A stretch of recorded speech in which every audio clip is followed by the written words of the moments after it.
Hi, this is Tim of the 1916 Company. Welcome and thanks for logging on. If you love this watch, email me, Team Mosso at the1916company.com for purchase pricing and availability questions concerning this watch. And this watch was, depending on your perspective, likely the most interesting, or at least the most distinct, of the 2023 70th anniversary models launched by Blancpain to celebrate 7 decades of its most renowned model line. So this is the 50 Fathoms Tech Gombessa for the 70th anniversary. Later there were other Tech models that were similar but different in that they were smaller and had different characteristics. This was a special edition for the anniversary year, 47 millimeters in diameter in grade 23 titanium, and we'll talk about that in a moment. The idea generally was to envision what the 50 Fathoms might have looked like had it been conceived in 2023 rather than 1953. And this, according to Mark Hayek and his design team at Blancpain, was the result. So 47 in diameter, 14.9 thick. You can see there are lugs here, although minimal. 52.3 lug-to-lug, and then there's this sort of preformed arc of the strap across your wrist.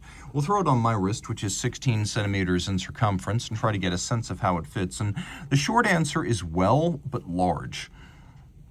So it's going to look out of proportion to your arm unless your arm is truly colossal. I would say if you want it to look proportional, you got to think almost 18 centimeters circumference wrist, but mine is 16 and it's fitting just fine. It's not as thick as you would expect. In fact, it's really no thicker than a standard 50 Fathoms in that regard, but it does have quite a wingspan. We'll even bring in Sammy the scale to try to express the dimension that I usually can't visualize without a little bit of help, and that's going to be the mass of all this. And it is quite substantial, although not huge. It is 123.86 grams if we take away the little tag that's on it. So still over a quarter pound for a strap watch with a pin buckle. That's fairly meaty. And the strap is a fascinating piece. As you can see, rubber and molded, but it does come with an extension. So if you want to use it over a truly colossal suit of some kind, perhaps even a full dry suit or an encompassing suit, it does have that extra strap extension that is roughly as long as the section you're seeing here, but it includes its own buckle. And it has a massive boxed set full of all sorts of unconventional accessories, all of which are with the watch. So just keep that in mind. Rolling around, we have the buckle, and if you look carefully, little details like tech on the pin are much appreciated.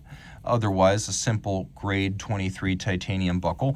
What is grade 23 titanium? Well, for a long time, I just told people it's a 6.4 titanium alloy. It's grade 5, and it is.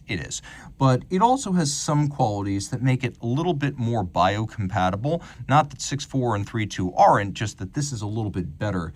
And this is what's called 6.4 ELI, extra low interstitial. So it has particularly low content of oxygen, nitrogen, and hydrogen, so that if you are going to, for example, use a implant in a human being, a metal implant for medical reasons, the most bio-neutral material is often grade 23 titanium.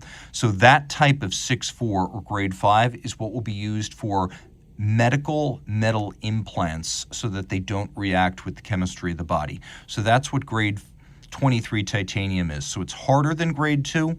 It is perhaps as bio-neutral as any metal into which your wrist may come in contact, and then it's very light. You can see the case is unique to this model. There's nothing else like this. It's not like a 5015, it's not like a 5010, it's nothing like the 5100 or 5008 small 50 Fathoms. It is nothing like the reference 5000 bathyscaphe. It does have crown guards, and it does have a screw-down crown, and although not on the dial, and not obvious from the case back, it is a 300-meter diver. It's also got a helium escape valve that is for saturation divers.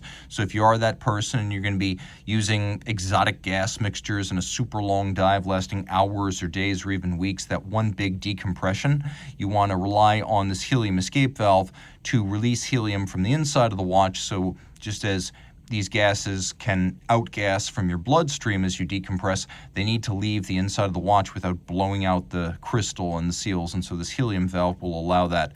Taking a look at the bezel, you can see it's that sapphire capped look that we've known on 50 Fathoms since the 2003 anniversary edition, but it's a little bit more dished now. Instead of being symmetrically rounded across the top, it's more angled inward, and the bezel itself is calibrated differently. So the sapphire still looks incredibly rich, almost like a big wet dewdrop on the bezel, and it still allows the bezel to be fully luminescent without any risk of abrasion or damage to the lume because it's under the sapphire. It's still a 120 click.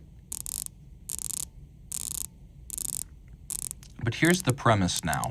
We have this additional hand on the dial that I've lined up with the diamond-shaped bezel pearl, and you could see that the watch has that 3-hour hand and the seconds hand distinctly brighter with a different color of luminova, and that color is shared by the bezel. So you can quickly judge these timing elements relative to each other, downplaying the clock time of the watch. So that's less important when you're diving. You'll also notice that this is a rare 3-hour dive bezel. So this little index is actually a 3-hour hand. And so that is a slow hour hand that's designed to make one full 360-degree circuit every 3 hours. So this is a 3-hour dive timer. Now you've got 1 hour right here. See how I'm covering it? You've got 2 hours right here. See how I'm covering it? And then 3 completes the circle. So that is the premise of this watch. We also have these large solid block lume elements, as you can see for indices and quarter Arabic numerals. Those are block lume in a darker version of orange superluminova. No date here. It is not that kind of dive watch. It's a no date. It's a good symmetrical dial designed for maximum anti-glare. It uses a carbon nanotube dial base, very similar to Vanta Black, that will absorb 97% of light. So the idea is the least glare possible. The knurling on the bezel is really sharp, and you could easily envision operating this with hands that are wet, sweaty, or gloved. Now, just demonstrating the helium valve when it's extended, you screw it out in a counterclockwise direction, then you screw it back in a clockwise direction. It operates just like so. Taking a quick look at the crown itself with no date, there's no quick set, but we do have hacking or stop seconds. Then you screw the crown back down, roll around to the case back. Very similar to caliber 1315. It's a 3-barrel 5-day, 4 hertz beat rate, 35 joules, 6-position adjustment, free sprung for shock resistance, anti-magnetic silicone hairspring.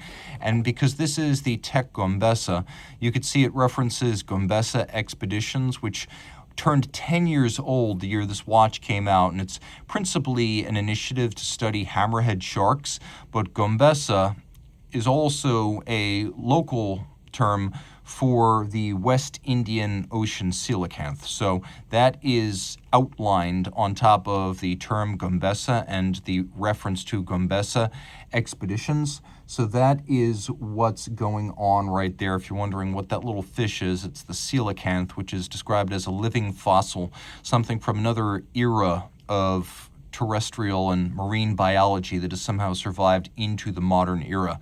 So a very impressive movement with a exclusive rotor and then a case back that's distinctive of this unique case. You can see that we've got beautiful bevels on the edge of the bridges. These are mechanically applied, but in a mirrored, wide, rounded fashion that I adore.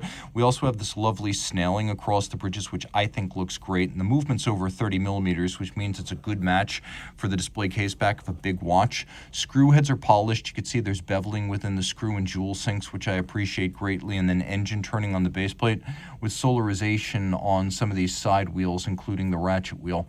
So in terms of decoration, it's going to do a better job of something like a Royal Oak Offshore diver, which hails from the same neck of the woods as this watch. They're both made in Le Brassus and the Vallée du Jeu, but this, although mechanically decorated, looks a lot more like hand finishing, whereas the AP looks like it was spat out of a machine. So in terms of any competition evaluating the two, I think this is more attractive from a caseback standpoint, more distinctive, and maybe even ergonomically a bit more wearable, despite being on paper a much, much bigger watch.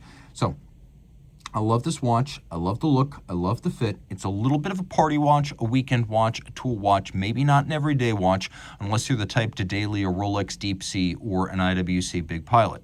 But a really cool piece and definitely memorable. It enters the canon of the long-running 50 Fathoms in a position of honor. So if you love this watch, reach out to Team Mosso at the 1916company.com for purchase and pricing details.